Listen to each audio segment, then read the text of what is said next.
बिस्मिल्लाहिर्रहमानिर्रहीम, अस्सलाम वालेकुम, खुश आमदीद and a very good morning to all of you ख़वातीन और ज़ात। हम आपको खुश आमदीद कहते हैं अल्हम्दुलिल्लाह। वीकेंड एट होम की programming Pakistan television network Lahore centre से आप देख रहे हैं, हमारी टीम के साथ, आपके साथ, हमारे मोअज़्ज़िज़ मेहमानों और सुंदस जमील के साथ, इसी दुआ के साथ कि आप खैर खैरियत से होंगे। और दुआ से अपने दिन का आगाज़ बिलखसूस ज़रूर करना चाहिए और बड़ा अच्छा लगता है। मुझे अक्सर लोग कहते हैं तुम्हें क्या ज़िंदगी में चाहिए, तो मैं कहती हूँ मुझे ज़िंदगी में अब जाके ये अंदाज़ा हुआ, हो सकता है देर से हुआ हो, लेकिन देर आए दुरुस्त आए वाली बात होती है कि दुआएं समेटने का हुनर इंसान को ज़रूर आना चाहिए। और मैं समझती हूँ ज़िंदगी बड़ी बामानी गुज़रती है अगर आप दुआएं समेटने का हुनर जान लें। उसमें फिर आपका अच्छा इखलाक भी आ जाता है, इंसानियत के साथ जो नाता आप जोड़ते हैं, किस तरीके से अफू दरगुज़र का जो एक एहसास है वो आप में ज़रूर होना चाहिए। बड़ी सारी ऐसी चीज़ें होती हैं जो काउंट करती हैं, तो ज़रूर आप दुआएँ लेने वालों और दुआएँ देने वालों में से भी ज़रूर बनिए। ख़वातीन ज़ात, हम बात कर रहे हैं कि ज़िंदगी को बामानी अंदाज से गुजारना चाहिए। एक ऐसे हमारे अदाकार, बल्कि अदाकार भी नहीं, माजरत के साथ, एक ऐसे इंस्टीट्यूट, एक ऐसे लेजेंड, एक ऐसे लेजेंडरी एक्टर जिनको हम चॉकलेटी हीरो के नाम से जानते हैं, आज भी जब वहीद मुराद साहब का जिक्र आता है तो ना सिर्फ अदब और एहतराम बल्कि बड़े मान के साथ और मोहब्बत के साथ उनका इसलिए नाम लिया जाता है कि वहीद मुराद साहब ने लॉलीवुड के लिए जो जो कुछ काम किया, हर एक फिल्म जो उन्होंने निभाई, हर एक किरदार जो निभाया, उस किरदार में जान डालने का हुनर वहीद मुराद साहब मरहूम जानते थे। और आज उनकी डेथ एनिवर्सरी है। पाकिस्तान टेलीविज़न नेटवर्क अपनी रिवायात को बरकरार रखते हुए अपने तमाम वो लेजेंड्स जो अपनी ज़िंदगी में बामानी काम और बामानी अंदाज से कुछ ऐसा काम कर जाते हैं कि उनके जाने के बाद उनका ज़िक्र अच्छे अल्फाज में किया जाता है। इसी वजह से आज वहीद मुराद साहब को हम याद कर रहे हैं। वहीद मुराद साहब की कुछ यादें आप सबकी नज़र।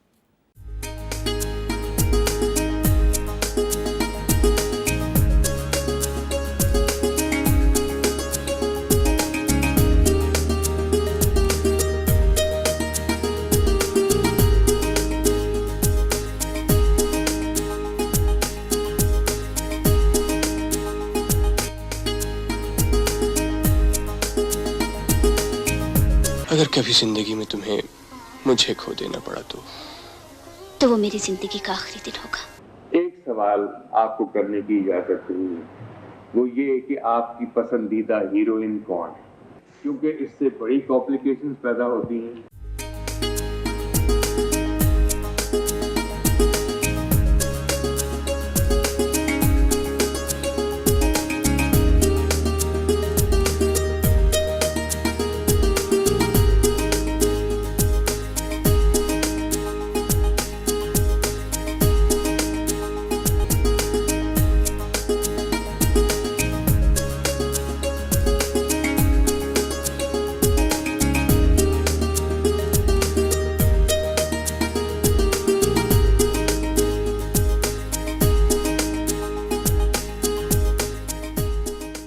ख़वातीन ज़ात, वीकेंड एट होम की प्रोग्रामिंग में आपने अभी वहीद मुराद साहब चॉकलेटी हीरो की कुछ सुनहरी यादें देखी। ख़वातीन ज़ात, पाकिस्तान टेलीविज़न नेटवर्क एक मदर इंस्टीट्यूट और रेडियो पाकिस्तान भी एक मदर इंस्टीट्यूट होने की हैसियत से बहुत सारे ऐसे सितारे, बहुत सारे ऐसे बड़े नाम जिनको टीवी की स्क्रीन की हद तक देखा। मेरी हमेशा ये खुशकिस्मती रही है अल्हम्दुलिल्लाह कि जिन जिन लोगों को टीवी पे देखा, कोशिश ये रही है कि अपने इस करियर में उन लोगों का इंटरव्यू भी कर सकूं। मेरी पहली जो मेहमान शख्सियत है, ये मेहमान नहीं है, ये आपके अपने हैं, क्योंकि पाकिस्तान टेलीविज़न नेटवर्क से इनका जो साथ है उसका आगाज़ 1979 से होता है। और ये मैं ज़रूर आपको बताते हुए कि जब हम खालिद मोइन भट्ट साहब की बात करते हैं, तो जब इन्होंने अपने काम का आगाज़ किया तो फिर टीवी ही नहीं की हद तक अपने आप को महदूद रखा। थिएटर से आगाज़ करते हुए टीवी तक आए, फिर टीवी फिल्म्स, हर जॉनरा के लिए काम किया। और इनकी शख्सियत में बड़ा एक वर्सेटिलिटी मुझे हमेशा नज़र आई है। गो के नेगेटिव किरदार ज़्यादा निभाए, और मैं इनको हमेशा कहती हूँ, और आज मैंने इनको कहा भी ऑफ एयर लेकिन ऑन एयर भी कहते हुए, कि इनकी शख्सियत में मुझे हीरो का पहलू ज़्यादा नज़र आता है, लेकिन नेगेटिव किरदार क्यों किए ये हम ज़रूर जानेंगे। हमारे साथ मौजूद हैं after very long time, if I am not wrong, Khalid Moin Bhatt साहब। अस्सलाम वालेकुम। वालेकुम अस्सलाम, कैसे हैं आप? कैसे हैं आप? फर्स्ट क्लास, अल्लाह का शुक्र। Thank you so much, you look lovely माशाल्लाह। Thank you. सर अगर मैं ये कहूँ 1979 तो गलत ही होगा, अभी 2009 का कर लेते हैं। आप माशाल्लाह फिटनेस का राज भी पूछूं। 79 ये बस अल्लाह की मेहरबानी है। मैं आपको सच कह रही हूँ, अभी ये मेरी जो दूसरी मेहमान शख्सियत है वो इस बात से अग्री ज़रूर करेंगी। आमना हसाम जो है ये अपनी है, और मुझे बड़ा अच्छा ये लगता है कि यंगस्टर्स में बड़ी एक वज़ादारी नज़र आती है, तो ये यंगस्टर्स की नुमाइंदगी बड़ी उम्दगी के साथ करते हुए, she is an actress as well, anchor as well, she is done it all and she is still doing.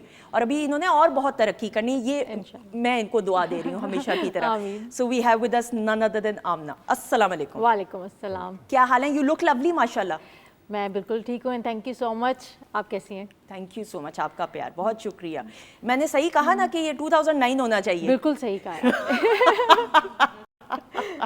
अच्छा, ये वैसे ज़्यादा मुस्कुरा नहीं रहे, अभी विलन वाले कैरेक्टर में तो नहीं आए खालिद साहब? विलन मैंने मोस्टली स्क्रीन पे की है। तो अभी असल में तो नहीं है ना उस मोड में? नहीं, थिएटर में बड़ी वैरायटी है मेरी। बस सही है, वो अभी उस पर हम बात करेंगे, लेकिन अभी हीरो वाला मोड ले हैं, विलन वाला मोड नहीं हमें चाहिए। वो भी मैं आपको बताऊंगा कि हीरो क्यों नहीं बनने दिया गया। बिल्कुल ठीक, ये भी ज़रूर मैं जानना चाहूँगी, मेरी बड़ी ख्वाहिश थी ये सवाल। ख़वातीन हज़रात, नाउ पाकिस्तान टेलीविज़न नेटवर्क के हर एक सेंटर ने बड़े बड़े ऐसे शाहकार तख्लीक किए जो स्क्रीन की जीनत बने, जिसमें हम अगर मैं किसी एक सेंटर का भी नाम ना लूँ तो बड़ी नाइंसाफ़ी होगी। Pakistan television network PTV Quetta centre ने जो शाहकार तख्लीक किए, उसमें एक ऐसा ड्रामा सीरियल, धुआं ड्रामा सीरियल, जो मैं नहीं समझती कि शायद ही किसी ने ना देखा हो, और ये एक ऐसा ब्लॉकबस्टर ड्रामा था जो मुझे आज भी याद है कि जब ये ऑन एयर होता था तो सड़कें वाकई में वीरान हुआ करती थीं। उस एपिसोड को डिस्कस किया जाता था और हर एक कैरेक्टर के साथ अपने आप को एसोसिएट किया जाता था, और मुझे आज भी याद है कि ये ड्रामा ऐसा शाहकार ब्लॉकबस्टर PTV कोयटा सेंटर की वन ऑफ द, बहुत सारे और कोयटा सेंटर ने तो काम ऐसे ऐसे किए कि काबिल सताइश है कि एक दफ़ा ड्रामा देख के आप इंसाफ नहीं कर सकते थे, 10 दफ़ा भी नहीं। लोगों ने लिटरली, जिसमें मैं भी शामिल हूँ, कहीं 50 बार देखा, फिर भी आपका दिल नहीं भरता था। हमारे साथ इस वक्त मौजूद हैं PTV कोयटा सेंटर की नुमाइंदगी करते हुए, we are very honoured, I have the chance to meet him for the first time, Wajid Ali Shah साहब। अस्सलाम वालेकुम। वालेकुम अस्सलाम, कैसी हैं आप? ठीक हैं? अल्लाह का खैरियत से शुक्र, है? बखैर आगले संगे आल दे। थैंक यू, ठीक ठाक दे। Thank thank you so much sir. आप 5 दोस्तों का ग्रुप था जी बिल्कुल धुआं ड्रामा सीरियल में, और सर अगर कोई गलती कर रहा है या गुस्ताखी कर रहा है आपको अभी ना पहचानने की, तो अपने कैरेक्टर का नाम भी बता दीजिएगा। वाजिद, उसका W था, धुआं का W, धुआं का W, बिल्कुल रियल नेम था मेरा। रियल नेम ही आपका था, बिल्कुल सही। तो अब आप पहचान गए होंगे। वैसे तो सर आप वैसे के वैसे ही हैं, लेकिन ये कि वही बात है। जी मैं समझ गया। मैं समझ गया। ऑलराइट जी, बहुत सारी फॉन्ड मेमोरीज हमने धुआं ड्रामा सीरियल की, आज हमने बातें जानने की कोशिश करनी है। इंशाल्लाह। अच्छा जी, सामने मौजूद हैं, अल्लाह ताला ने उम्मे लैला को बहुत खूबसूरत आवाज़ से नवाजा है, एंड बहुत खूबसूरत शख्सियत की मालिक हैं, and she is got a beautiful voice, और मुख्तलिफ कॉन्सर्ट्स में मैंने इनको परफॉर्म करते हुए देखा है। इसमें इनकी अच्छी तरबियत का बड़ा एक कमाल और अच्छी सोहबत का भी। So we have with us Umme Laila. अस्सलाम वालेकुम। वालेकुम अस्सलाम, thank you so much and I am really very honoured, बहुत शुक्रिया। यू लुक लवली माशाल्लाह, जीती रहो। ऑलराइट जी, शेफ माजिबीन मौजूद है, इनको वेलकम करते हैं। अस्सलाम वालेकुम। वालेकुम अस्सलाम। सुंदस कैसी हैं? बिल्कुल ठीक। माजिबीन, आप माइंड तो नहीं करेंगी अगर मैं बैठ जाऊं तसल्ली से? नहीं, बिल्कुल माइंड नहीं करूँगी। Okay good. अब बताएं क्या बनने वाला है जल्दी से? हम बना रहे हैं हनी चिकन चिली विंग्स, ठीक है। उसके अलावा पास्ता सैलेड है, और जो ड्रिंक बनाएंगे वो पाइनएप्पल लेमनेड बनाएंगे। वाजिद साहब को तो समझ ही नहीं आनी सर, कोयटा की तो वो होती हैं भाई पठानी खुराक खाने वाले। हाँ, ये विंग्स वुंग्स क्या भाई? सब्जी तो रोस्ट, बकरा पकड़ के लेके आए हैं ये वाले खड्डी कबाब वाले हम लोग। कबाब सर ऑर्डर कर लेते हैं हम, फूड स्ट्रीट के मिडल में ही है कहीं पे। नहीं थैंक यू, खाना खा के आए। खाना खा के, लेकिन विंग से अभी गुजारा करेंगे हम, थोड़ी करेंगे इंशाल्लाह। आप बनाना शुरू करें। अच्छा जी, आपका साथ रहेगा कमेंट्स के जरिए, और इंशाल्लाह आपके कमेंट्स भी शामिल किए जाएंगे। सर खालिद साहब, Pakistan television network Lahore centre से अपने करियर का आगाज़ किया, लेकिन उससे पहले 1978 में ही थिएटर ज्वाइन कर लिया, बताइए। थिएटर दरअसल मैं आया था गाना सीखने के लिए अलहमरा में।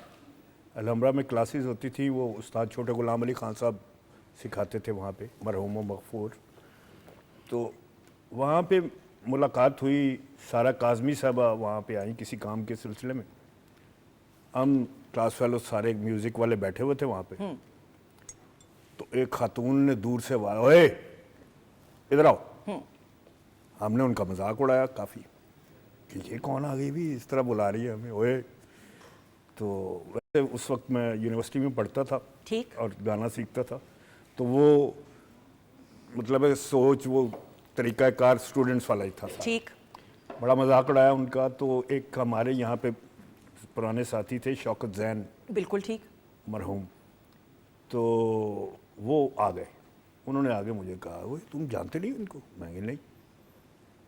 तो कहते हैं ये सारा काज़मी है यार, तो तुम्हें बुला रही है टेलीविजन के लिए, तो तुम, मैंने उन्होंने तो कुछ भी नहीं बताया। बहरहाल उन्होंने कहा कि तुम कल आओ, और सीरियल, वो सीरीज़ था वो तोता कहानी, उसमें पहला ड्रामा उन्होंने मुझे दिया। इशफाक साहब का लिखा हुआ। इशफाक साहब का ठीक। लिखा। तो बस सिलसिला शुरू हो गया। दूसरे उस ड्रामे में मेरे ख्याल 3 सीन थे शायद टोटली। पूरे ड्रामे में 3 पूरे सीन। ड्रामे में 1 घंटे का ड्रामा था, 3 सीन थे। और नेक्स्ट जो था प्ले, उसमें उन्होंने मुझे मेन कैरेक्टर दिया जो नेगेटिव नहीं था। बिल्कुल सही, बिल्कुल सही। तो बस वहाँ से आगाज़ हुआ। मैं ये सोच रही थी अभी आप जब बता रहे थे कि ये वो दौर है कि एक झलक टीवी पे आ जाए, आप रातों रात मशहूर हो जाते थे। आप 3 सीन को बड़ा इजी ले रहे हैं, मैं तो 3 सीन भी छोड़ के अगर एक झलक आ जाए तो बहुत बड़ी बात हाँ है। जी, ये आप बिल्कुल ठीक कह रही। दरअसल उस वक्त मैंने इनकार कर ठीक दिया है, था कि ठीक मैं है। नहीं, टीवी पे नहीं आना मैंने। तो दोस्तों ने कहा कि यार तुम जाओ, हम अपना जो मैसेज आम आदमी तक पहुंचाते हैं वो थिएटर करेंगे, स्ट्रीट थिएटर। ओके। तो अगर तुम टीवी से होगे तो तुम्हारे बात को सुनेंगे लोग। ठीक। इसलिए मैं आ गया इधर। बिल्कुल सही। And then there was no looking back. माशाल्लाह से अल्लाह ताला ने आपकी किस्मत में वो इज्जत और मकाम लिखा हुआ था। वाजिद साहब, सर आमना आपकी इजाज़त से मैं ज़रा वाजिद साहब से पहले ज़रूर, क्योंकि मुलाकात पे सर ना, धुआं drama serial PTV Quetta centre का एक ऐसा शाहकार, और ये आपके करियर का गालिबन दूसरा प्ले था जी। थोड़ा सा इसके बारे में बात करते हुए कि इसके लिए ऑडिशन सजाद साहब ने किया था आपका? मेरा एक दोस्त था जायद, उसका खालू था ज़ेब शायद प्रोड्यूसर। तो हमने एग्ज़ाम दिया हुआ था, तो मुझे कहते यार फरेगा चल टीवी चक्कर लगाते। तो मैंने कहा क्या करने, कहते चल। हम गए टीवी। तो ज़ेब शाहिद साहब जो है कोई आदम के बेटे सीरियल कर रहा था, मेरा नाम लिख दिया, मुझे पता ही नहीं।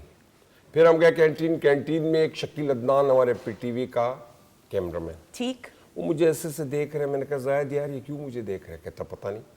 थोड़ी देर बाद वो मेरे पास आया, कहता ड्रामे में काम करोगे? वाह। डायरेक्ट। अरे मेरी किस्मत अच्छी, पहले दिन से लीडिंग रोल, मैंने एक छोटा रोल नहीं किया आज तक। एक्सीलेंट। जी, तो खुशकिस्मती है। तो मैंने कहा कि नहीं, कहते करो। मैंने कहा करता हूँ। कहते शाम को रिकॉर्डिंग है। मैंने कहा अच्छा हो गया। मैं हंसने लग गया। जायद कहता क्यों? मैंने कहा यार ना स्क्रिप्ट दिया ना रोल बताया, मैं छुट्टियों के लिए थोड़ी करूंगा। बोलते शाम को रिकॉर्डिंग है। मैं चला गया। ठीक। एक अगली रात घर का डोर बेल बजा। मैं बाहर निकला, शकील खड़ा है। रिकॉर्डिंग पे क्यों नहीं आए? मैंने कहा शकील भाई छोटे मोटे रोल मैं नहीं करता। अच्छा। कहते हैं सफर ड्रामा है, जफर महराज ने लिखा है, 5 एपिसोड रिकॉर्डेड है, मार्केटिंग नहीं हो रही, तुम्हारा रोल मैंने लिखा है, उसको मैं रिकॉर्ड करके एडिट करके लगाऊंगा। तो मैंने कहा उसमें क्या है? कहता है ये एक्शन ये सारे आपने करने। ठीक। मैंने कहा ये सब है? कहता है। मैंने कहा ओके। हम गए, उस वक्त रेशम भी कोयटा में थी, कोई सीरियल करने आई थी, ये याद है? फिल्म स्टार रेशम जी थी वहीं। तो मैंने कहा ठीक है। गया, मैंने एक्शन वैक्शन दिए, भाई बड़ा हुआ। जब ड्रामा चला तो शोर मच गया। तारिक तैमूर मेरा नाम था, निक नेम टीटी था। ओके। तो टीटी टीटी टीटी धूम मच गई, रातों रात मशहूर जी। हो। वैसे मशहूर हुआ कि मुझे खुद यकीन नहीं। और अभी आप खुद नखरे कर रहे थे, ये सोचें, थोड़ी देर पहले बता रहे हैं नखरे कर रहे थे, अभी उस पर मैं सवाल करूंगी। अच्छा फिर? Okay okay okay. तो वो ऐसे धूम मच गई कि सारी कास्ट परेशान की टीटी आया कहाँ से। अच्छे अच्छे लोग तो, औरंगजेब लगारी था उसमें, वाह। अनवर इकबाल था, बड़े बड़े। काफी अच्छे बड़े नाम थे। तो हसाम काजी था। तो वो हिट हो गया एकदम। मुझे जीएम मुस्तफ़ा मंदोखेल साहब की कॉल आ गई कि आप आए धुआं करें। अरे। उस वक्त सजा साहब नहीं थे, लोरलाई गए हुए थे। ठीक। तो फिर मैं गया, हम मिले, आशिर आया, फिर वो सर्दी नहीं हुआ, फिर सजाद साहब आए, कास्टिंग हुई। तो आशिर ने ये इसकी पोस्टिंग थी उधर बॉर्डर पे, कस्टम पे। तो वहाँ बोर हो रहा था, कुछ नहीं था, 3 एपिसोड इंग्लिश में लिखे थे। तो फिर उसको उर्दू में कन्वर्ट किया और फिर हम सब कास्ट हुए, फिर रिहर्सलें हुई। और and there was no looking back, क्योंकि पीटीवी कोयटा सेंटर का ये एक ऐसा तख्लीक करदा शाहकार है कि जिसने नहीं देखा, मैं मान ही नहीं सकती कि किसी ने ना देखा हो। आमना, फॉन्ड मेमोरीज पीटीवी के साथ ना हो? कितने ऐसे शाहकार हैं, जैसे हम धुआं की भी बात कर रहे हैं जी, मैंने तो अपना सारी जो छुट्टियां होती थी हम पीटीवी ही देखते थे, क्योंकि पीटीवी पे काफ़ी ज़्यादा ड्रामे जो हैं वो हर साल जो है वो उस पे लगते थे छुट्टियों में, गर्मियों की छुट्टियों में स्पेशली, जिसमें से काफ़ी ज़्यादा हवाएं था एक, बिल्कुल हमें तो याद हो गया था। ऐसा ही है।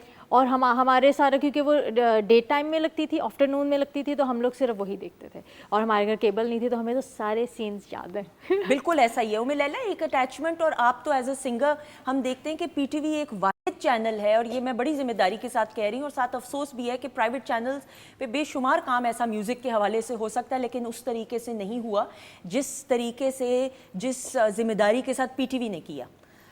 देखिए पीटीवी जो है, मैं जब भी यहाँ आती हूँ तो मुझे तो ये अपने घर जैसा महसूस होता है, क्योंकि मुझे पीटीवी ने बहुत ज़्यादा एक वार्म वेलकम किया एज अ सिंगर, और एज अ प्लेटफॉर्म ये बहुत अच्छी बात है कि ये एजुकेशन को बहुत प्रमोट किया जाता है यहाँ। मतलब कि जो भी हमारे एक्टर्स हैं, जैसे आप सब हैं, और जो सिंगर्स हैं, जो हमारी टीम है, वो सब ही जो है वो पढ़े लिखे लोग हैं। और मैंने तो यहाँ एज अ होस्ट भी काम किया है पंजाबी का प्रोग्राम, वो भी। तो मैं इस चीज़ को बहुत ज़्यादा अप्रिशिएट करती हूँ कि हमें टैलेंट को तो प्रमोट करना ही चाहिए, मगर साथ ही जो आपका बैकग्राउंड है, जो आपकी एजुकेशन है, वो भी बहुत मैटर करती है, जो कि पीटीवी हमेशा ही उसको भी प्रमोट करता है और सपोर्ट करता है। बिल्कुल ऐसे। खालिद साहब, आपने तो जिस गोल्डन एरा में सर आगाज किया, अच्छा इसका मतलब ये हुआ कि आपके लिए पीटीवी में एंट्री तो was not a difficult thing, otherwise तो कितने लोग ऐसे सीनियर्स बताते हैं कि कई कई साल खड़े रहते थे ये बाहर कैंटीन होती थी एक, बिल्कुल, ये जहाँ पे मज़ार है जी, ये इस साइड पे जी, उस जगह पे एक ढाबा सा बना होता हाँ। था, तो बड़े बड़े नाम वहाँ पे बैठा करते थे इंतज़ार में, बिल्कुल अंदर कब बुलाएंगे हमें। बिल्कुल सही। तो ये आप ठीक कह रही हैं, लेकिन आप उनमें से नहीं हैं। आपका सर, जब पहली बार पीटीवी आए, कि एक होता है आप ऑब्वियसली स्टेज से तो किया काम, लेकिन नाम सुने होते हैं, देखा हुआ भी होता है, ख्वाहिश होती है मुलाकात की, किन किन एक्टर्स को देखने का पहली बार मौका मिला? सभी बड़े नॉन एक्टर थे उस वक्त।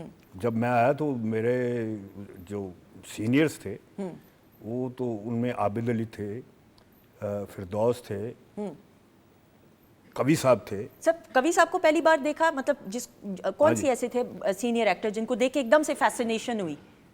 सबको सबको सब सारी दुनिया जानती थी, और एक्टर थे बड़े बड़े ज़बरदस्त एक्टर थे।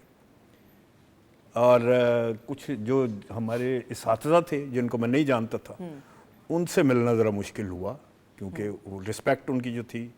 मैं आपको बात बताऊं कि यहाँ पे यावर याद साहब का कमरा था, तो मेरे जहन में उनके लिए इतनी रिस्पेक्ट थी कि मैं उनके कमरे के आगे से पूरे वज़न के साथ नहीं चलता था, सही, कि मेरी आवाज़ अंदर जाएगी।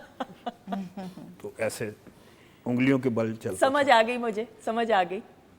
तो इसी तरह सारे थे। हाँ, झांकते थे आप वो जो दरवाजे के बीच में शीशा लगा है, मुझे तो अब कुछ अर्सा पहले जाके इस कॉन्सेप्ट की समझ आई। मैं हमेशा कहती थी कि ये शीशे क्यों लगे हुए हैं दरवाज़ों में, क्योंकि मुझे फिर अशरफ खान साहब ने बताया कि बेटा जिस दौर में हमने आगाज़ किया था, इस तरह प्रोड्यूसर के रूम में कोई सोच भी नहीं सकता था जाने के लिए। बिल्कुल बिल्कुल दुरुस्त है, बिल्कुल दुरुस्त है। हालांकि मेरे एक खालू थे रिश्ते में, सुल्तान महमूद भट्ट साहब, नाम सुना होगा। बिल्कुल बिल्कुल। वो मेरे अब्बा के खालू थे। तो इतने एमडी रिटायर हुए हैं, ऐसा ही है, तो कोई किसी से नहीं कहलवाया। बल्कि मेरी जो फैमिली थी वो तो बड़ी मार खाई हुई है मैंने अपने अब्बा से कि ये काम जो करता है जी वो ठीक नहीं है, इसको समझाते हैं नहीं समझते। बड़ा मारा हुआ है। बड़े फख्र से बता रहे हैं। हाँ जी, बड़ा। फिर वो मुझे मेरे दादा के पास ले गए। मेरे दादा भी एक बड़ा नाम है, डॉक्टर फकीर मोहम्मद साहब, उनके पास ले गए जी, बाबा पंजाबी के नाम से मशहूर जी। उनके पास ले गए तो उनको कहते हैं इन्हें समझाओ कुछ। उन्होंने मेरे अब्बा को बाहर भेजा। तो मुझसे पूछा, यार ये तुम्हारा बाप तंग है इतना, तुम क्यों जाते हो वहाँ पे? मैं कहा जो काम आप कलम से कर रहे हैं वो मैं एक्सप्रेशन से करना चाहता हूँ। ठीक, मैं कहा ठीक है जाओ। अब्बा को बुलाया, उन्होंने कहा इसको कुछ नहीं कहना, अपने बड़ों की इज्जत का ख्याल रखना भी, कोई शिकायत नहीं आनी चाहिए। वो समझाया बड़ी डिटेल में कि वहाँ ये होता है, ये होता है, ये होता है। बहरहाल उन्हें कभी कोई शिकायत का मौका नहीं मिला। बिल्कुल ठीक। अल्लाह के फजल से काम किया बहुत, और हालांकि नेगेटिव करेक्टर किए, ज़्यादा किए, फिल्म्स के लिए इतना काम किया। बल्कि मैंने उस पर भी बात करनी है मुझे, बल्कि वाजिद साहब सर आपसे भी ज़रूर ये बात करते हुए, सब अग्रेसिव पर्सनैलिटी आपकी रही है और आपको लगता है कि जो धुआं ड्रामा सीरियल था इसी वजह से उसमें आपका कैरेक्टर भी इंफरादी सतह पे हिट रहा कि उसमें एक्शन करने का ज़्यादा मौका मिला? एक तो एक्शन तो हम सब ने एक्शन में बड़ा तवज्जो दिया। ठीक है। वो जो हमारी टीम बन जाती है, हाँ। फिर हम रात रात को ऑपरेशन करते हैं, हाँ। वो बुलेट प्रूफ बैंक और ये वो छुप के ना, तो हमें मरकज से ऑर्डर मिलता है अशर को कि आप एक ऐसी टीम बनाओ जो क्राइम्स को सॉल्व करे। खत्म करे और सॉल्व करे। ठीक। तो ये इसलिए फिर दूसरा फिर थोड़ा दिमाग भी जनूनी था। वो मुझे समझ आ गई तीसरा है। फिर दिल से काम किया। हाँ। सफर में मैं आपको एक वाकया सुनाऊं, हम रिकॉर्डिंग के लिए शकील के साथ जा रहे थे, ट्रेन आ रही थी चमन से फास्ट। अच्छा। मुझे कहता बाइक लेके सामने चले जा। हाय। मैं लेके चला गया। है? जी। आपको जो कहेंगे आप कर लेंगे? मैं पागल हूँ, कर देता हूँ मैं, मतलब काम के लिहाज से। ठीक है, मुझे आ रही है समझ। आपने जो जो काम करवाना है आप सोच मैं 3-4 काम है सर वो आपने मेरे करने हैं। लें। हम सोच लेते हैं, आपसे करवा लेते हैं। मेरा उजाला पठान है ना, दिमाग का काम कम इस्तेमाल करते हैं। ठीक है, बिल्कुल तो सही। पटड़ी पे चढ़ गया, वहाँ पेट्रोल खत्म हो सकता था, बाइक गिर सकती भाई। थी। वो फायरमैन पी मैं आगे आगे आ रहा हूँ उसके बाइक पे, आगे आके मैं लोग फाटक पे कट मारा, ट्रेन फास्ट स्टेशन की तरफ गई। हमारे एक बूम ऑपरेटर है, रिटायर्ड हो गया है, वो नबी बख्श, वो कहता है शाहजी मैं तो समझा गया तू। बिल्कुल ऐसा ही है यार जब मैंने आंखें खोली तो खड़ा तो मैं हैरान रह गया। तो ऐसा ऐसा काम करोगे तो कामयाबी मिलेगी। ये बड़ी बात है ख़वातीनो ज़ात, ये बड़ी हिम्मत और जुर्रत की बात है कि काम का, ये तो चले उन्होंने लाइटर नोट मजाक किया हमने कि भाई आपको कोई भी काम दे कर ले, लेकिन ये जुनून होता है काम करने का कि एक्शन का इस तरह का काम अदरवाइज नहीं किया जाता। सो एक क्लैप हो जाए जी उन तमाम अफराद के लिए जो, और डुप्लीकेट भी नहीं, खुद गोले गिट्टे छिले हुए लेकिन कर रहे हैं। और ट्रेन वाले को भी नहीं पता, ट्रेन वाले को भी नहीं पता। सर वो भी ऑन बोर्ड नहीं है। सर पहले 3-4 काम हमने बताने थे, आपको 8-10 हो गए, आप नोट करें। मैं 15 कर दूंगा। ख़वातीन और हज़रात, बातचीत का सिलसिला जारी है, लेकिन इस वक्त सर आपने उठ के नहीं प्लीज जाना, आप टेक ही लगाई रखें प्लीज। उम्मे लैला हमारे साथ मौजूद हैं और उम्मे लैला की मौजूदगी में ऐसा हो नहीं सकता कि इनकी पहली परफॉर्मेंस की तरफ ना बढ़े। बहुत सारी क्लैप में, the stage is all yours.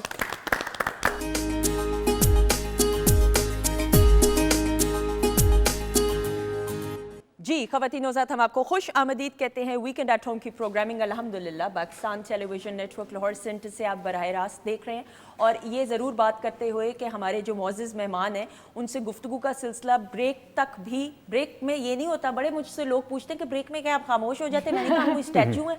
हम उम्मे लैला की परफॉर्मेंस को एंजॉय कर रहे थे। माजिबीन ने ख़ास तौर पे दुम्बे का एहतमाम किया वाजिद साहब के लिए, क्योंकि उन्होंने कहा विंग से तो कुछ बंद। खालिद साहब आपको क्या पसंद है सर?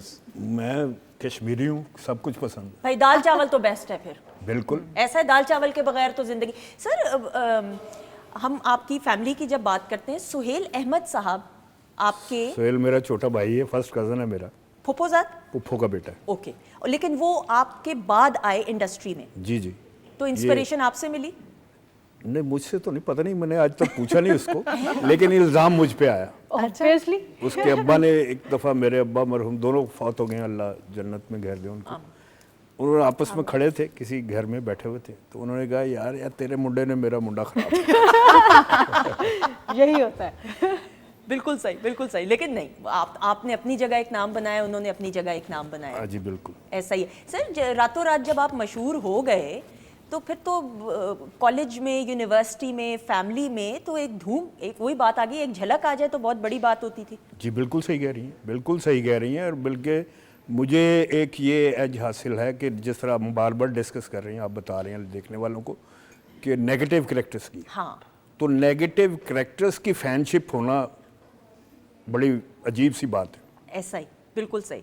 मतलब मेरे मैंने एपिसोड किया था अंधेरा उजाला का, पुलसरात, ठीक है, उसमें बस स्टॉप पे जो लड़कियों को छेड़ते हैं लड़के, सर असल में तो नहीं कोई ऐसे काम किए, और कोई बड़ी बात नहीं नहीं, बहुत इनोसेंट सा फेस है, मुझे नहीं लगता इसकी गवाही तो मैं दे सकती हूँ। अच्छा चलो भाई, तो वो कैरेक्टर था, थोड़ी सीरियस। हाँ थोड़ा वो कह रही है कि रियल में तो नहीं किया कुछ। अच्छा जी।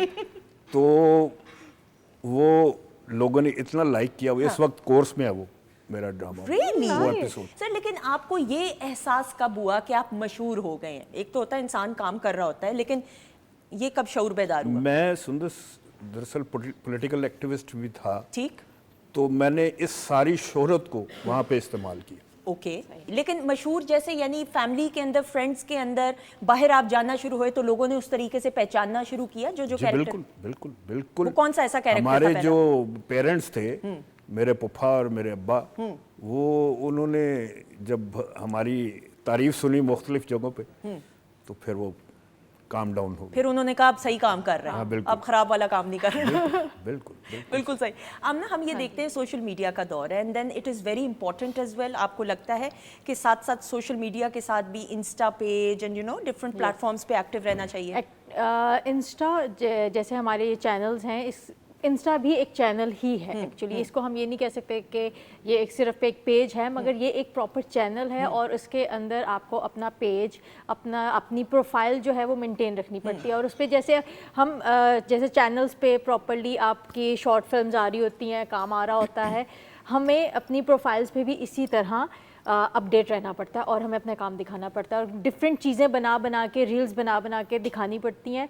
तो वो क्योंकि वो एज अ चैनल ही है, अगर आप नहीं करोगे तो फिर वो आपकी जो है प्रोफाइल जो है वो डाउन होना शुरू हो बिल्कुल जाती है। सही। वो आप रेलेवेंट रहने के लिए, रेलिवेंट यस, मीडिया में रहने के लिए। बिल्कुल सही। काफ़ी मजबूरी से आप मेरी तरफ देख रही हैं, आपको ये काम जिम्मेदारी की तरह करना पड़ता है, मजबूरी नहीं की तरह? देखिए, जो इंस्टाग्राम जो है वो एक प्लेटफॉर्म है और ये एक ऐसा हब है कि जहाँ से जो हमारे जो ब्रांड्स हैं वो आपको अप्रोच करते हैं और फिर आपको बिजनेस जो है वो आता है। तो जो इंस्टाग्राम जो है वो आपको एक प्रोफेशनल डैशबोर्ड होता है। तो ये एक ऐसा प्लेटफॉर्म है जो कि आपको बिजनेस भी देता है और सिर्फ ये पॉपुलैरिटी बेस्ड नहीं, पॉपुलैरिटी के लिए तो और भी ज़्यादा हमारे दूसरी ऐप्स भी हैं, जिसमें फेसबुक भी है, टिकटॉक भी है, और जो कि पाकिस्तान में फ़िलहाल अभी मोनेटाइज नहीं है। ठीक है। मगर ये है कि अगर आप कोई आपका कोई पर्सनल कोई प्रोडक्ट है जिसको आप सेल करना चाहते हैं, या बीइंग अ सेलिब्रिटी या सोशल मीडिया पर्सनालिटी, आप चाहते हैं कि लोग आपको अप्रोच करें, आपको काम दें, पेड काम आप करना चाहते हैं, तो इंस्टाग्राम जो है वो उसके लिए एक बेहतरीन शौक है। बिल्कुल। And it is the need of the time as जी, वेल। इट इज़ बिल्कुल। वेरी इंपॉर्टेंट कि आप वक्त के साथ साथ चले। सर धुआं ड्रामा जी क्योंकि जो लोग ज़्यादातर अब टीवी नहीं देखते हैं, यंगस्टर्स जो हैं वो मोबाइल ही यूज़ करते हैं, तो इंस्टा ही देखते हैं। हाँ, लेकिन हमारा शो अल्हम्दुलिल्लाह देखते हैं, हमारा शो PTV तो भी देखते माशाल्लाह से हैं। पीटीवी तो सबसे ज़्यादा देखा भाई जाता है। पाकिस्तान टेलीविजन नेटवर्क को तो वाजिद साहब सर बता सकते हैं कि जो इसकी रीच है और बिलखसूस बैरून मुल्क जो पाकिस्तानी मुकीम है, पाकिस्तान के साथ एक जो जुड़े रहने का ताल्लुक है वो PTV के ज़रिए अल्हम्दुलिल्लाह आज भी कायम है। वाजिद साहब, सर धुआं ड्रामा सीरियल में पूरे एपिसोड्स बहुत अच्छे, हर एक किरदार, लेकिन एक ऐसा सीन जिस पे मुझे याद है कि जब नबील के कैरेक्टर को गोली मारी गई थी एंड डेथ हुई थी, तो उसमें उस्ताद नुसरत फ़तेह अली खान साहब का वो बैकग्राउंड म्यूजिक भी चला और वो मुझे याद है कि पूरी कौम रोई थी। जी बिल्कुल रोई थी, हम भी रोए थे, हमने ही रुलाया था। बताएं ना सर। तो मैं उसकी वजह बताता हूँ। नबील दूसरे स्पेल में आया लाहौर से रिकॉर्डिंग के लिए, तो हम सब सज्जाद साहब के कमरे में था, तो नबील एकदम मैं रोज रोज नहीं आ सकता हूँ, मेरा रोल खत्म करो। अच्छा, जो ये उसके लफ्ज थे, जैसे कल की बात है। तो आशिर को ऐसे थोड़ा सा गुस्सा आ गया। आशिर ने कहा भाई मैंने वाजिद की डेथ लिखी थी। अच्छा, आपकी होनी थी डेथ, वरना अल्लाह ना करे, वो कैरेक्टर की बात करी थी। कैरेक्टर में मेरी लिखी थी उसने, तो कहा ठीक है भाई, अब मैं वाजिद की कैंसिल करता हूँ, तेरी डेथ लिखता हूँ, साथ में लड़की से भी मेरी जान छूट जाएगी, रूही जमील से। अब नबील रोने लग गया, नहीं नहीं मेरा रोल, बोला खुद बोला तूने यार कि मेरा रोल नहीं। फिर अशीर उसका टॉस हुआ। अच्छा, टॉस भी अशीर जीत गया। उसके बाद नबील को डेथ सीन के लिए बुलाया, नबील नहीं एजाज के घर में आके छुप जाए। अच्छा, कि रिकॉर्डिंग ना करनी पड़े। नहीं, मैं नहीं दूंगा, डेथ सीन नहीं दूंगा। अच्छा, खैर भाई कई दफा उसको रब्ता किया, ना आए। आखिर GM मुस्तफ़ा मंदोखेल और उस वक्त ज़िया साहब को PM थे पेशावर के, उन्होंने कहा आजा दे दे वरना पूरे पाकिस्तान TV से बंद कर देंगे तुझे। फिर ये आया, फिर हमने प्लान किया, अगर इसको गोली लगती, कट हो जाता, क्या होना था। हमने रो पिट के उसकी डेथ को हिट किया, हम दोस्तों ने और नुसरत फतेह अली की कवाली ने। और आप देखें कि वो डेथ सीन जिससे वो बच रहे थे, कैसी शोहरत उस कैरेक्टर को उसी सीन की वजह से मिली 100%। 108%। और मैं नबील साहब को हमेशा जब इंटरव्यू किया, मैंने कहा सारा प्ले एक साइड पे, आपका वो सीन एक साइड पे। कंधे पे उठा के मैं ही तुलाता हूँ, जब गोली लगती है उसको कहता हूँ आंखें खोल नबील। आशिर और असलदीन तो टेढ़े मेढ़े औरत है, मैं ही उसको I'm still getting the goosebumps, मुझे वो सीन याद आ रहा है। उसी से लोगों के बाल खड़े हो गए और आंखों से आंसू आ गए। और बिल्कुल। हम हैदराबाद गए अवार्ड के लिए, ठीक है, हमको बुलाया सबको, वहाँ पे जी हम जब गए उधर तो वहाँ की आवाम तैयार खड़ी थी। जब हम गाड़ी से उतरे तो नैयर इजाज के लिए डंडे, हॉकी और पता नहीं क्या क्या लेके आ गए कि तुमने उनको मारा क्यों है, क्योंकि एंड में हम भी मरते हैं ना, एंड के एपिसोड में हम भी मरते हैं, नैयर मरवाते हैं ना, हम उससे धोखा करते हैं दबीब के लिए पैसे लेके, तो हम उससे फ्रॉड करते हैं। भाई नैयर को किस तरह हमने गाड़ी में बिठा के भगाए हमारा दिल जानता है, तो नैयर ने नहीं बचना। अच्छा एक क्लैप हो जाए, क्योंकि मैं आपको इसलिए देखिए, हम तो मेरी ख्वाहिश ये होती है, जाहिर बात है जिस शख्सियत की बात हो रही हो तो अब सामने अगर नहीं मौजूद नैयर इजाज साहब के लिए क्लैप तो ज़रूर हम कर सकते हैं एज अ ऑडियंस कि कैरेक्टर में जान कैसी डाली कि उस कैरेक्टर से सर नफरत हुई। आप ये देखें नैयर इजाज साहब ने, विलन वही कामयाब होता है जहाँ नफरतें पैदा करे अपने कैरेक्टर से। बिल्कुल और हमने 60-60 घंटे नॉन स्टॉप काम किया तो ये नाम मिला। सर आप तो ट्रेन के आगे थे खड़े। वो ट्रेन के बाद मैंने एक दरख्त में छलांग लगा दी थी। आप कोई विलन लोग मुझे मारने आ रहे थे, ऊपर से मैंने ड्राइव लगा दी, दरख्त में चला गया। क्यों, क्या बेचैनी की वजह क्या है आपकी शख्सियत में? जनूनी काम, ओरिजिनल सीन, रियल। बचपन से ऐसे हैं? बचपन से ऐसे हैं, अभी भी ऐसे हैं? हाँ अभी भी हैवी बाइक है और मैं और मेरी हरकत। आगे बदलने का कोई इरादा नहीं है? मुश्किल अब बदलने से बचपन से गुजरा हूँ। आप बहुत अच्छी शख्सियत हैं और जो सबसे उम्दा बात आपकी शख्सियत की, ये मैं आपसे बड़े ऑनेस्टली और ये सारे एग्री करेंगे, आपकी जो सच्चाई है ना वो आपकी शख्सियत। सच्चाई झूठ क्या देता? नहीं बिल्कुल अंदर का ज़मीर इंसान को शर्मिंदा कर रहा हो। जीते रहिए, खुश रहें, सच बोले। Very good. आपसे तो जरूरत ही नहीं मैंने pleasure. करनी अगला सवाल My करने की pleasure. कि रोमांटिक कैरेक्टर किया कि नहीं, वो भी किए, नहीं। किए। हाय। कौन बेचारी है पुकार उसके बाद जो तलैला वास्ती में से हीरोइन थी, वो उन बेचारी पे क्या पुकार बीती? धुआं के बाद उस पे वो बीती कि घोड़े से गिरी फिर उठ नहीं सकती। पहाड़ों पे जो गज़ाबंद की हमने राइडिंग की ना, जिसको आता था राइडिंग, नए नए थे, गिर रहे, मर रहे, जख्मी हो रहे, कर रहे। ये ऐसा ही था जैसे अर्तुगरुल और ये बिल्कुल उस्मान कोरलूस जैसा था। 18 एपिसोड का एक्सीलेंट। और पीटीवी कोयटा सेंटर का था। हम बड़े, मेरा हाथ इतना सूझ गया, तलवारें तोड़ तोड़ के क्रिश्चियन कमाल। आप ये देखें, आप ये देखें कि कोयटा सेंटर ने क्या क्या शाहकार तख्लीक किए। सर आपने भी नेगेटिव तो इतने कह रहे। सर मुझे पहले, मैं जरा एक पहले बेसिक बुनियादी सवाल, जी हीरो क्यों नहीं बने? हीरो जब मैं फिल्म्स में गया तो पहली फिल्म जब मैंने की नगीना, तो इधर मेट्रोपोल सिनेमा में जब शो ख़त्म हुआ तो बाहर निकले तो फिल्म के राइटर और डायरेक्टर ने मुझे कहा, अरे काका अगली फिल्म दा तू हीरो है। ओके। तो फिर मैंने कुछ फिल्म्स की और आ गया। लेकिन आपने जो पहला प्ले किया वो खालदा रियासत साहिबा के साथ किया। और अभी सीरियल पहला लाजवाल सीरियल, लाजवाल खालदा रियासत थी, वो बड़े अच्छे लोग थे, बड़ी अच्छी फैमिली से थी सारे। उस वक्त तो सारे लोग टीवी पे काम करने वाले, सारी सबकी फैमिली बैकग्राउंड माशाल्लाह बहुत अच्छी थी। तो उन्होंने उनसे जितने भी मेरे सीनियर्स थे इंक्लूडिंग खालदा रियासत साहिबा, सबसे बहुत कुछ सीखा हम। ये एक दफ़ा इधर ही इसी स्टूडियो में लॉन्ग प्ले कर रहे थे, उसमें थी खातून रूही बानो साहिबा। अरे तो रिटेक्स होनी शुरू हो गई, मैं और रूही बानो साहिबा थी, खालदा रियासत भी थी, वो बैठी हुई थी। जब एक रिटेक में उन्होंने मुझे बुला लिया, इधर ठीक है, घबरा नहीं, तुम ठीक कर रहे हो, वो जानबूझ के ऐसे कर रही। उन्होंने, मैं कहा ये कैसे हो सकता है, हाँ ये हो रहा। उधर से आगे बाबा जी निसार हुसैन साहब ऊपर से, ठीक, और काका अदरा शाबाश तू बिल्कुल ठीक कर रहे हैं, इस तरह ही करी जा, ये तेरी तरबियत हो रही है, तेरे ट्रेनिंग का हिस्सा है। मैं कहा जी की समझाओ। उन्होंने कहा वो इसलिए कर रही है कि तू नवा बंदा है, नवा ज़्यादा नैचुरल होंदा है, तो वो कह रही है कि किसी तरह ख़राब हो जाए। 16 रिटेक्स हुई। फिर एक अरसे के बाद एक और एक्टर जो मुझसे जूनियर था वो ऐसे करना शुरू हो गया, रिटेक्स हो गई। उसको मैंने मिसाल दी कि यार मैंने रूही बानो साहबा के साथ काम किया हुआ है, ये 116 भी करोगे तो मैं ऐसा ही करूँगा, तुम अपने आप को ठीक करो। बिल्कुल सही। तो सुनाने की वाली बात ये थी कि खालदा रियासत साहबा ने मुझे पहले बुला के कहा ये तुम ठीक कर रहे हो, ये तो ट्रेनिंग है, तरबियत है। बिल्कुल सही। और खालदा जी की हम बात करें या रूही बानो साहिबा की भी बात करें, ये तो वो क्लास है, वो गोल्डन एरा की अकेडमीज हैं। जी बिल्कुल, बिल्कुल। कि जो मेरे ख्याल में एक गो के अंदर स्क्रिप्ट पढ़ा करती थी तो अगले कैरेक्टर का भी स्क्रिप्ट याद हो जाया करता था। जी बिल्कुल। ये अभी ये भाई मेरा कह रहे थे कि जोश जज्बा, वो हमें जो तरबियत मिली PTV real school of thought का सारा काम इधर हुआ सारा।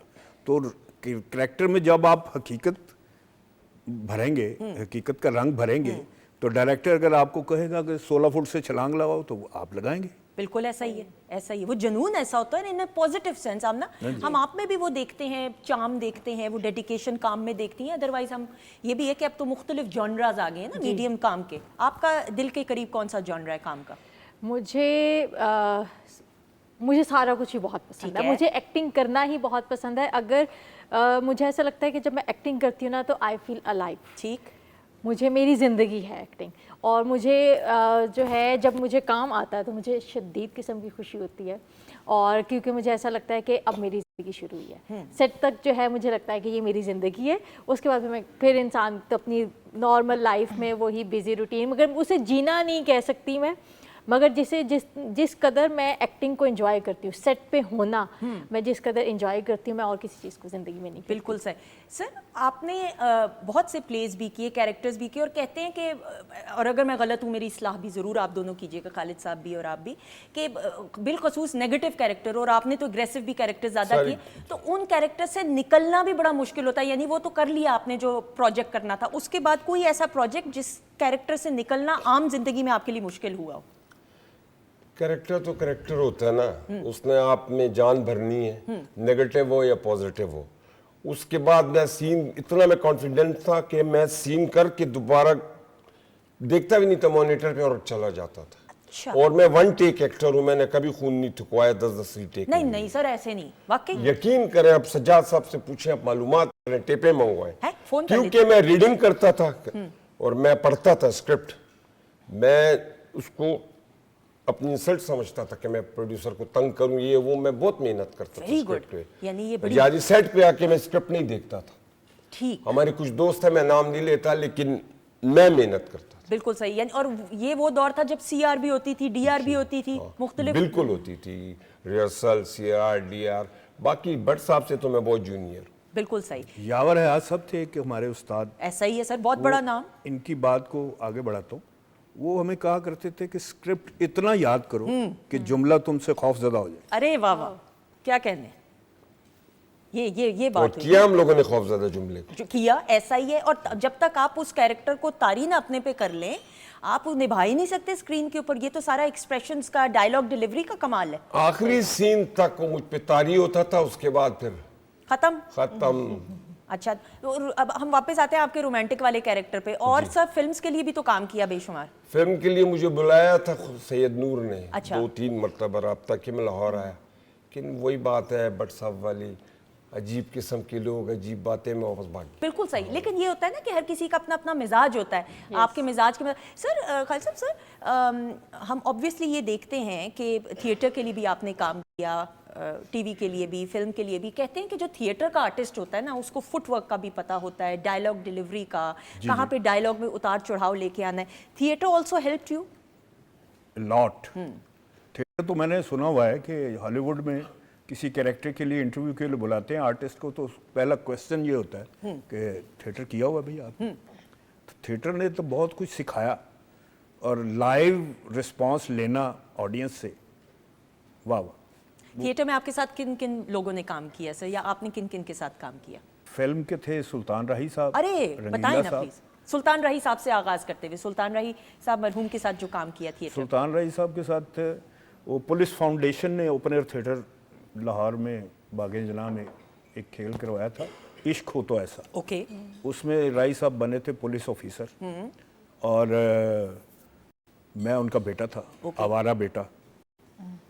तो प्ले बड़ा अच्छा था। राही साहब एक्टर के अलावा बड़े अच्छे इंसान थे। और ये मैं इसके आगे ही कनेक्ट करूँगा कि इंसान, एक्टर जो होता है वो अल्लाह के बड़े नज़दीक होता है। सही। ये बाद में बात करते हैं। राही साहब, मैं यूनिवर्सिटी में था तो हमारे एक प्रोफेसर गुर्दे ख़राब हो गए, तो मैं, सबा, परवेज़ और रुबीना, अशरफ वगैरह, हमें एक असाइनमेंट दी गई कि तुम लोग फंड्स इकट्ठे करो, लोग इकट्ठे करो, आर्टिस्ट, हम एक शो करेंगे, इनके लिए फंड्स इकट्ठे करने के लिए। तो मैं और एक अकरम खान थे, वो इधर होते हैं, एडमिनिस्ट्रेटिव स्टाफ कॉलेज में पढ़ाते हैं, वो और मैं आर्टिस्टों को ढूंढने के लिए गए। राय साहब मिले एवेन्यू स्टूडियो से, तो उस वक्त मैं टीवी करता था, इन्होंने मुझे बुलाया, हाँ भाई किधर आए हो? मैं अपना तारफ़ करा, मैं कहा ये मसला है। हमारे प्रोफेसर साहब उन्होंने कहा कि अपने सेक्रेटरी को बुला के उसी वक्त कहा कि फ़लाँ डेट जो शूटिंग्स हैं वो कैंसिल करो और इनके शो में जाना है और 5 लाख रुपया देना वहाँ पे। उस दौर में? हाँ जी। ये हम कौन से सन की बात कर रहे हैं? ये कोई मिड 80s की मिड 80s में 5 लाख रुपए। अब आप मल्टीप्लाई कर लें कि कितने बनते होंगे ये पैसे। हाँ जी। तो आर्टिस्ट जो होता है वो अल्लाह के बड़ा नज़दीक होता है। और सुल्तान राही साहब मरहूम के तो बारे में ये बात कवल आपा भी आई, जितने भी लोग हैं जिन्होंने उनके साथ काम करने का एजाज़ हासिल है या जो जानते हैं पर्सनल कैपेसिटी में, बड़े दिल के मालिक थे।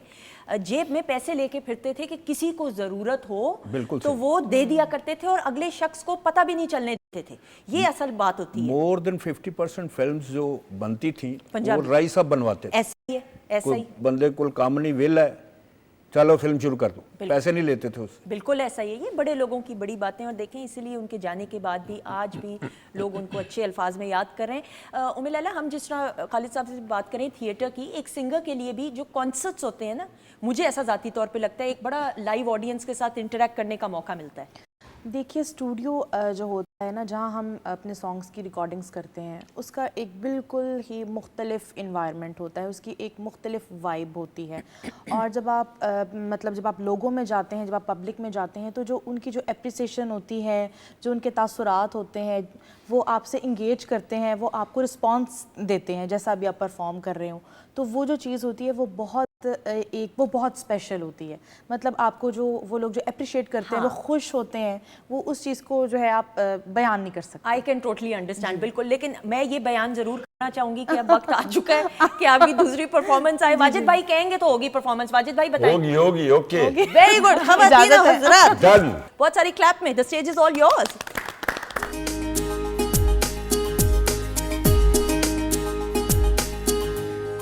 जी खवातीन और हज़रात, हम आपको खुश आमदीद कहते हैं। वीकेंड एट होम की प्रोग्रामिंग अल्हम्दुलिल्लाह Pakistan television network Lahore centre से आप देख रहे हैं। और chef Mahjabeen is looking lovely. मैं इनके बाल देख रही थी पीछे से, बहुत खूबसूरत लग रहे हैं। माजुबीन, आप कोई ख़ास ऑयल इस्तेमाल कर रही हैं? स्टार्ट किया है हर्बल ऑयल। हाँ, ये बात कैसे छुप के बता रही हैं, खुल के बताना है प्लीज़, बहुत ज़रूरी है। डॉक्टर फरजीन मलिक साहिबा वीकेंड एट होम की फैमिली मेंबर मौजूद है। अस्सलाम वालेकुम। वालेकुम अस्सलाम, क्या हाल है? आपने इनको रेकमेंड तेल किया? इन्वेस्टिगेशन ऑफिसर्स होते हैं भाई वो होता है ना, हर खबर पे नजर होती है। ये बड़ा जरूरी है। अच्छा जी, बहुत अच्छी उम्दा प्रेजेंटेशन है, लेकिन मैं अपने गेस्ट से जो है वर्डिक्ट लेना चाहूंगी। आमना, आप खा रही हैं? गुड, बहुत मजे का, एक्सीलेंट। वाजिद भाई? जबरदस्त कॉफी, अभी तक वो चेक नहीं किया सर। आप तब तक वाजिद भाई, ये दुम्बा बन रहा है, उसमें तो टाइम लगेगा, वो कल तक बनेगा, आप ये ट्राई कीजिए प्लीज। खालिद सर बताइए प्लीज कुछ। जी मैं कॉफी पी रहा हूँ। और उम्मे लैला, जो आपने बनाया है ये बहुत ही ज़बरदस्त है। Thank you so much. और विंग्स बहुत कमाल है। भाई वाजिद भाई बस ये कर देते हैं, वो काफ़ी हो गया, उसके बाद ज़रूरत ही नहीं किसी और चीज़ की। अच्छा जी, अब बताएं। ये वैसे मैंने भी खाया, मैकरोनी बहुत मजे की। हाँ, इट लुक्स लवली माशाल्लाह से। और इसमें हमने ना सुंदर से दफ़ा होल ग्रेन पास्ता यूज़ किया है। ठीक है। Whole grain pasta is much healthier.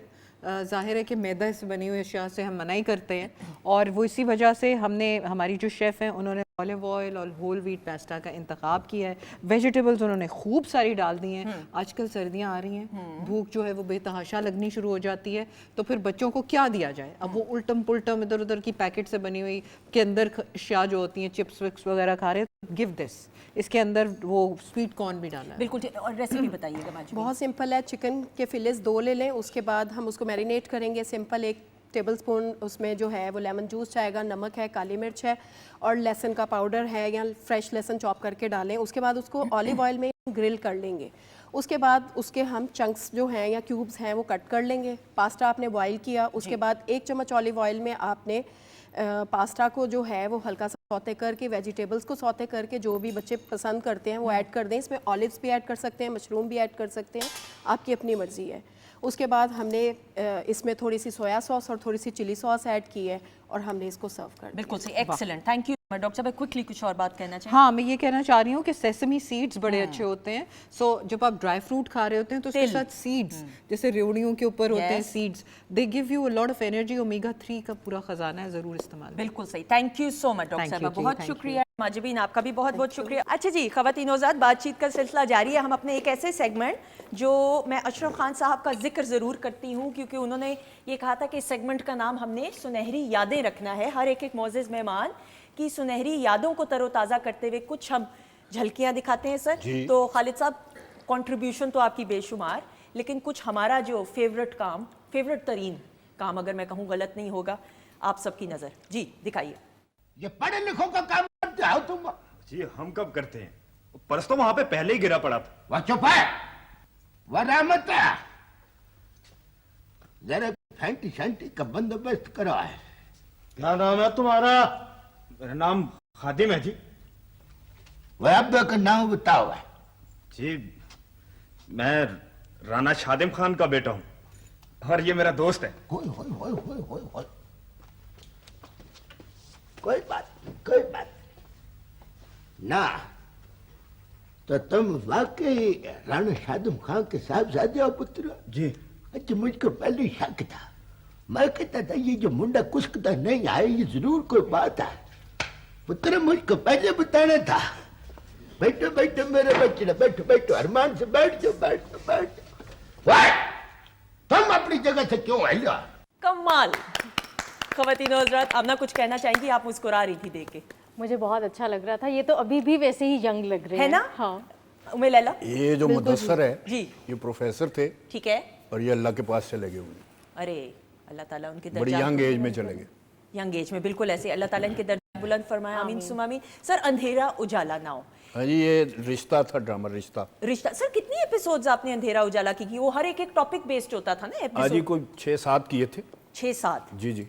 यानी आप उनमें से थे, मेन उनमें से कि जिनको यूज किया जाता था अंधेरा उजाला के लिए किसी ना किसी कैरेक्टर में। और बड़े खौफनाक काम करवाए हमसे। बताएं ना सर कुछ वाकयात। बल्कि ये यंगस्टर्स वन व्हीलिंग करते हैं। ये मेरा ख्याल है यही ड्रामा था, ठीक, रिश्ता, जिसमें मैंने ये लोगों को, बच्चों को बताया कि वन व्हीलिंग ऐसे करते हैं। तो ये फैसल टाउन एक आबादी है यहाँ पे लाहौर में, ऐसा ही है? वो बन रही थी। तो जिस तरह इन्होंने बताया ना कि बाइक लेके, वाजिद भाई ने, हाँ, वो बाइक मुझे दी हुई थी, मुख्तलिफ दोस्तों को दी हुई थी, ग्रुप था पूरा, ठीक। तो उसके वहाँ पे एक नाला बन रहा था। ओके। उसकी दीवार कोई 7-8 फुट ऊंची थी ज़मीन से।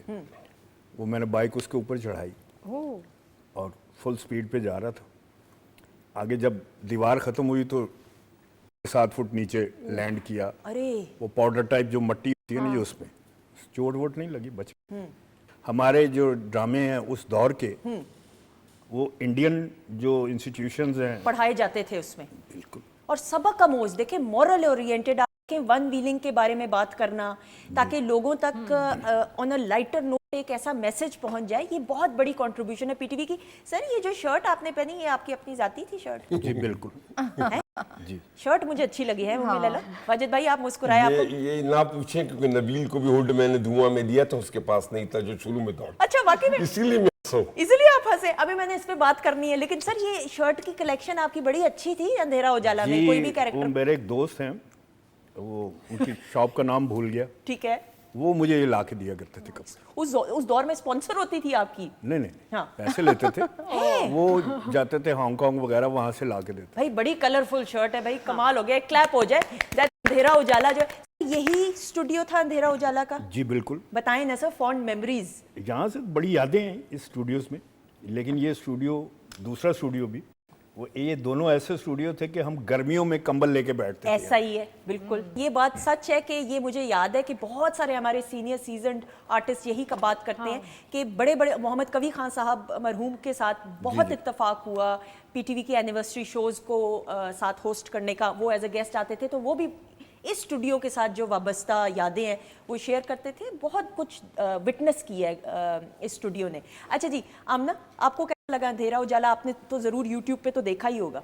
मैंने आई थिंक मुझे सही से याद नहीं है, मगर अब मैं जाके देखूंगी। कि अब मैंने इनसे मिली हूँ तो अब मैं डिफरेंट एंगल से जाके देखूंगी बिल्कुल, उसको। लेकिन ऐसा हो नहीं सकता कि आपके घर में आपके बड़ों ने नहीं, ना ये तो देखा। हो ही नहीं सकता लिटरली। यूट्यूब पे है ये सारा कुछ। बिल्कुल ऐसा ही, बिल्कुल ऐसा मगर ही। जब आपने कोई चीज़ पहले देखी होती है, फिर मैं जो उस ड्रामे में या उस फिल्म के जो एक्टर्स होते हैं, जब मैं उनसे मिलती हूँ मैं दोबारा जाके देखती हूँ, फिर मैं डिफरेंट पर्सपेक्टिव से जाके देखती हूँ। बिल्कुल सही सर, मैं बल्कि भूल गई, इरफान चौसठ साहब के साथ काम करने का जो मौका मिला, जी जी, बताइए ना उसके बारे में। ये भी हमारे इस्तिज़ा में से।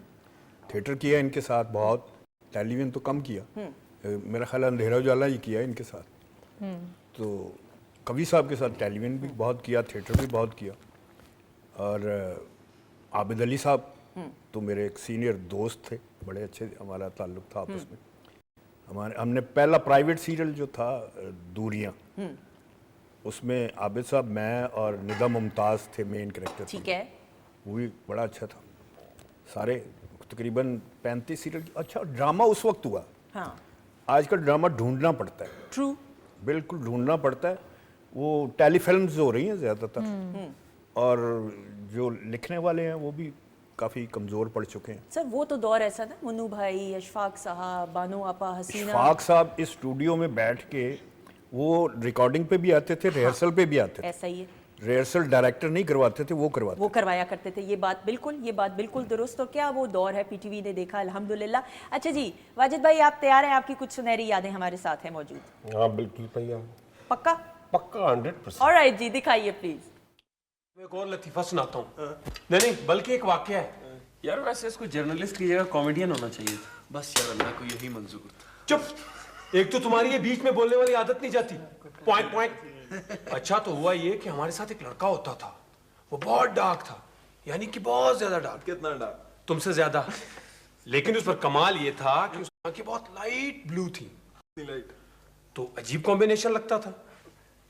वैसे भी वो अजीब चीज था, छोटा सा, मोटा सा, टेढ़ा सा, बहुत डार्क और लाइट ब्लू आंखें। तो एक दिन हमने सोचा कि ये इतना बड़ा होकर इतना अजीब लगता है, तो जब ये पैदा हुआ होगा तो कितना अजीब लगा होगा।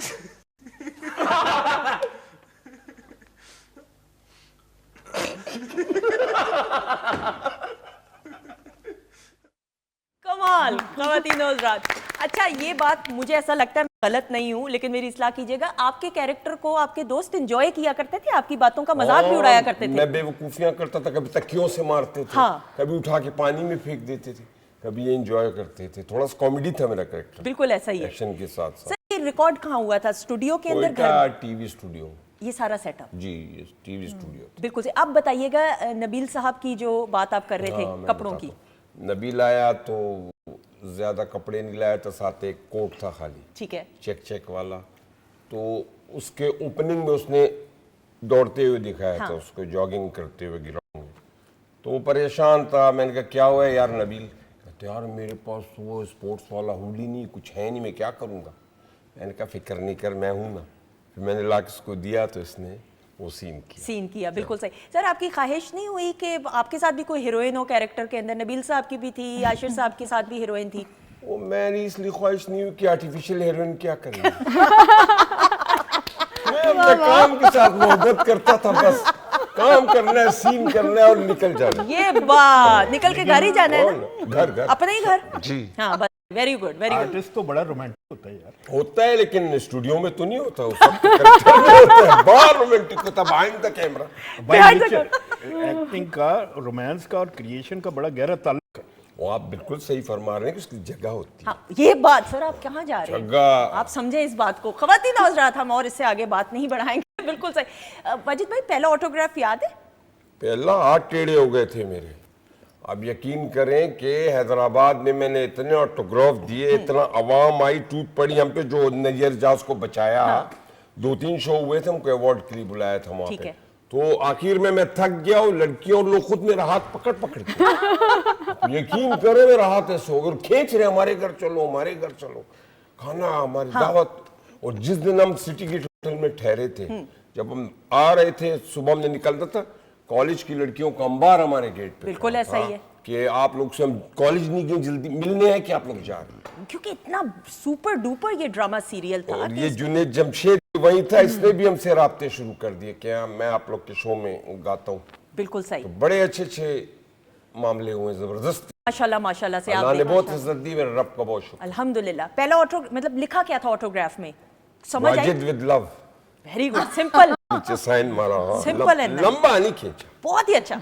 मैं शॉर्टकट बनता हूँ हर काम में, शॉर्टकट। सर बाकी चीजों में नहीं शॉर्टकट, बाकी मेहनत में। नहीं ऑटोग्राफ में। वेरी गुड, इसलिए आपको मैंने भाई बना लिया। हाँ, मैं अभी आपका सदा भाई हूँ, जान नहीं छोड़ूंगा।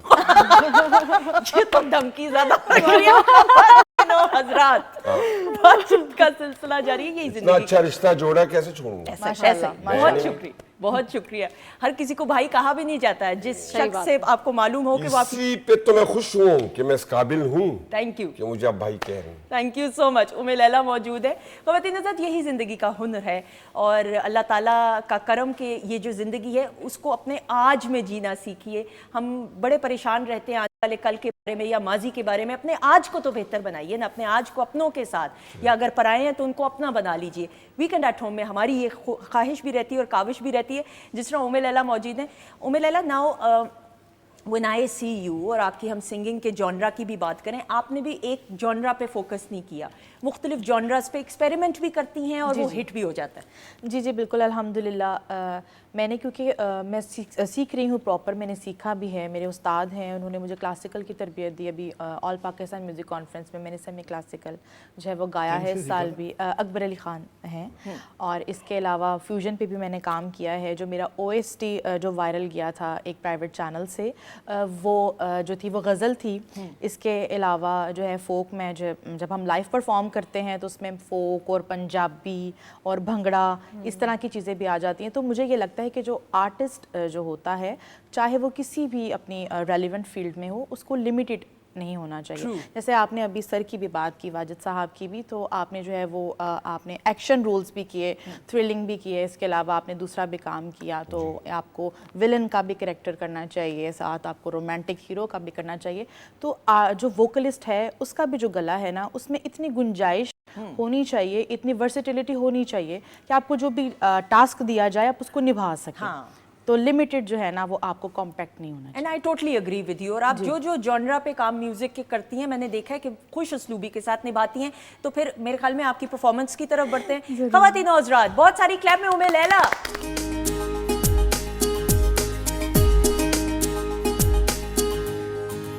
जी ख़वातीन और हज़रात, हम आपको खुश आमदीद कहते हैं अल्हम्दुलिल्लाह। Pakistan television network Lahore centre से वीकेंड एट होम की प्रोग्रामिंग और हमारे मोअज़्ज़ज़ मेहमान, ख़ास तौर पे आज के दिन हमारे लिए, बल्कि पाकिस्तान टेलीविज़न नेटवर्क और आपके लिए अपना कीमती वक्त निकाल के आए। खालिद साहब, सर फॉन्ड मेमोरीज नाउ हम बात करते हैं, बिलखसूस रेडियो पाकिस्तान भी तो मदर इंस्टीट्यूट, तो बिल्कुल रेडियो पाकिस्तान के थिएटर, टेलीविजन, रेडियो में काम करने का मौका। रेडियो 1986 से कर रहा हूँ मैं। ड्रामा से शुरू किया था।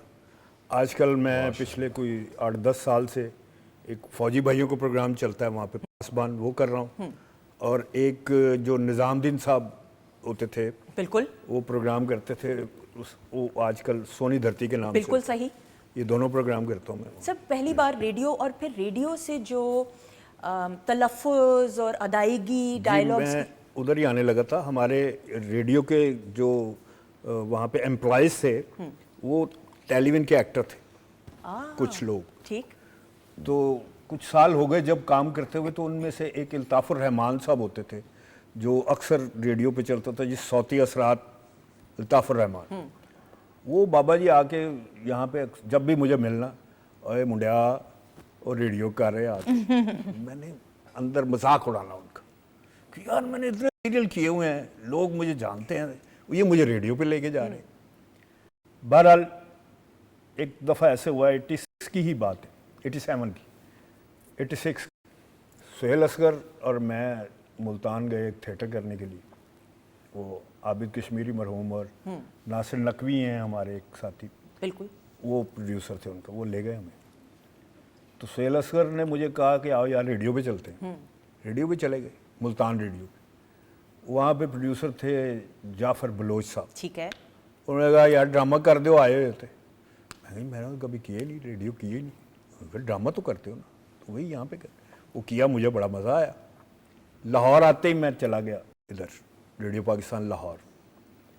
रेडियो पाकिस्तान लाहौर बड़ी हिस्टोरिकल चीज़ है। ट्रू, बिल्कुल बिल्कुल।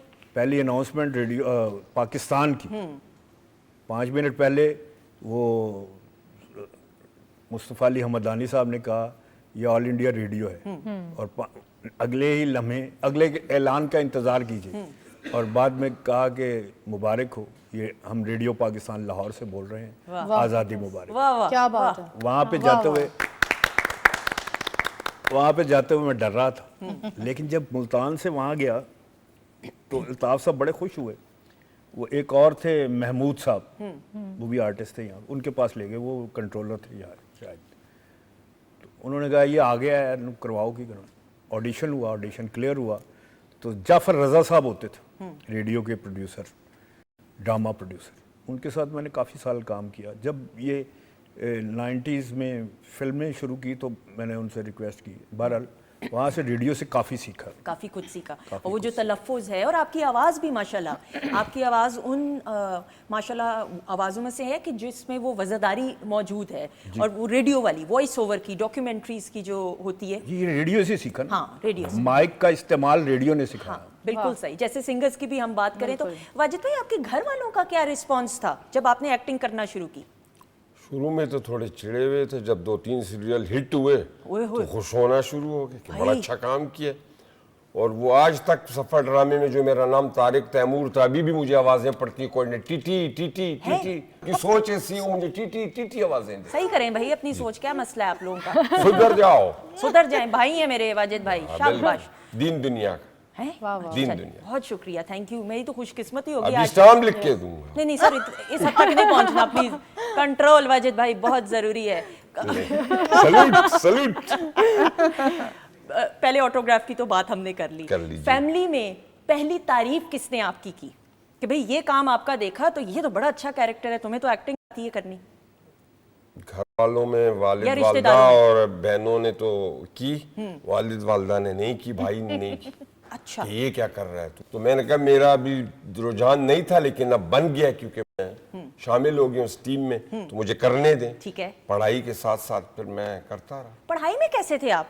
मेरे जैसे थे? दरमियाना। ओ भाई, तभी भाई बनाया भाई। थर्ड आया हूँ या सेकंड, फर्स्ट कभी नहीं है। फर्स्ट हम अगलों को मौका देते हैं, हर चीज हमने तो नहीं ना करनी भाई। फर्स्ट भी हम आए, स्पोर्ट्स में भी अच्छे हुए, शरारतें भी हम करें। इस काम में फर्स्ट ऐसे हम फर्स्ट आने का दूसरों को मौका दें ताकि हमें नजर ना लगे। थर्ड सेकंड आया डिवीजन, जब भी पढ़ा कुछ चिटिंग की कुछ पढ़ा। चले पढ़ तो लिया ना यार, ये बड़ी बात, पढ़ लिया, ये बड़ी बात है। कभी अभी सब कुछ पढ़ लेता हूँ। ख़वातीन और हज़रात, ओके जी, बातचीत का सिलसिला जारी है। हमारे मौजूद मेहमान हमारे साथ मौजूद है। अच्छा, अब चूंकि वक्त कम है, ये आखिरी सेगमेंट है और इसमें डब स्मैश का, चूंकि आज मेहमान ऐसे मौजूद हैं और ये सेगमेंट करना बहुत ज़रूरी भी है। अच्छा, होगा ये कुछ सिलसिला टीम्स की सूरत में काम होगा, जिस तरह आप लोग बैठे इसी तरह ही। जैसे खालिद सर हैं, आप हो जाएंगी एक टीम में, वाजिद भाई और उमे लैला। टर्न बाय टर्न एक क्लिप दिखाया जाएगा, वो क्लिप आपने देखना है प्लाज्मा पे, उसके बाद वो दोबारा प्ले किया जाएगा। जब दोबारा प्ले किया जाएगा तो वो म्यूट होगा, आपने उस पर डबिंग करनी है। कंटेंट चेंज कर सकते हैं, आवाज़ बदल सकते हैं, और पहले हम देखते हैं, उसके बाद डिसाइड करते हैं कि टीम ए ने इस पे परफॉर्म करना है या टीम बी ने। जी दिखाइएगा क्लिप। मेरी बात सुनोगे आबिद? ना ना मैं तेरी बात ना ना ना सुनूं। अभी अब्बा आ जाएंगे फिर मैं देखती हूँ मंझले गुलाम अली खान किस तरह से नहीं सुनते बात। पाँच गा रहा हूँ। मेरी बहन जब अपने मियाँ की नई गाड़ी और कोठी की बात करती है ना, तो मुझे अपने मियाँ की मल्हार सुनना पड़ती है। अब देखो कितना फर्क है हम दोनों में। कितने मियाँ हैं इस मुल्क में जो मल्हार गा सकते हैं? तुम तो नाशुक्री हो सुल्ताना। वैसे उस रोज सुबह जो मैं गा रहा था वो मल्हार नहीं थी, वो तो मियाँ की टोड़ी थी।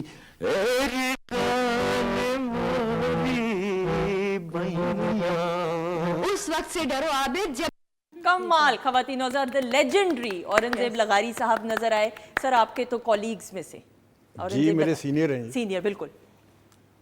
समीना जी भी, समीना अहमद साहबा, समीना जी के साथ भी काम समीना करना। अहमद साहबा तो मेरी बड़ी बहन है। हाँ, हमने आपस में घर में इतना वक्त नहीं गुजारा हुआ जितना हम फनकारों ने आपस में वक्त गुजारा। अब किस टीम ने, सर आपको गाने का भी शौक था तो इसमें अब परफॉर्मेंस का भी मार्जिन है। प्ले करेंगे, म्यूट हुआ, आमना आपको नजर आ रही?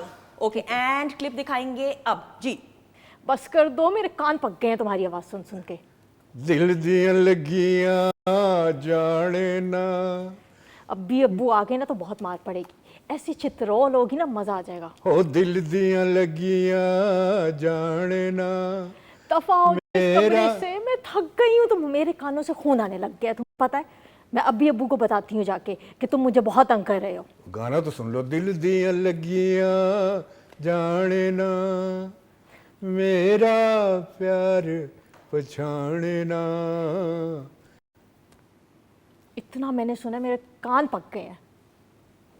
बहुत गुस्सा आ रहा है मुझे तुम पे। मैं अभी अब्बू को बताती हूँ, मेरे कानों से खून आने लग जाने अभी। वेरी गुड, एक्सीलेंट, एक्सीलेंट जी। आमना के लिए खास तौर पे क्लैप हो जाए क्या भाई। बात है, बहुत जबरदस्त। और खालिद साहब की गायकी तो फिर क्या ही बात इतनी है। खूबसूरत आवाज। हाँ बिल्कुल बिल्कुल, ऐसा ही मेरा दिल करता है मैं एक्चुअली सुनना शुरू हो जाऊँ। Thank you so much. अच्छा जी, टीम बी रेडी हैं आप? कुछ दिखाएं तो रेडी इसी पर। नहीं नहीं भाई, मैं समझा शायद इसी पर करना। दूसरा क्लिप जी दिखाइए टीम बी के लिए। दिखाएं। जाग पर जाके बेले की कलियां ले आ, वरना हशर बर्पा कर देंगी। एक हमारी अम्मा थी, घर में पता ही नहीं चलता था। पहला शोर उनके मरने पे उठा। कितना बड़ा जूड़ा बनाएंगे? मुझे क्या पता, जा 5 रुपए की लिया बस। ठीक है, लाइए 5 रुपए दे दीजिए। अब क्या अब आ गया। दे दूंगी ना 5 रुपए, जा ले आ जाके। पता है मुझे, दे दूंगी 5 रुपए। ले आते हैं।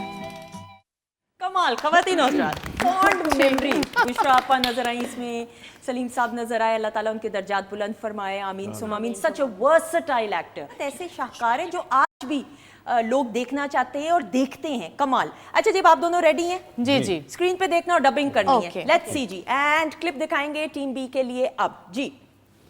बात सुनो, जाकर बाजार से जरा सब्जी तो ले आओ, खाना पकाना देर हो रही है।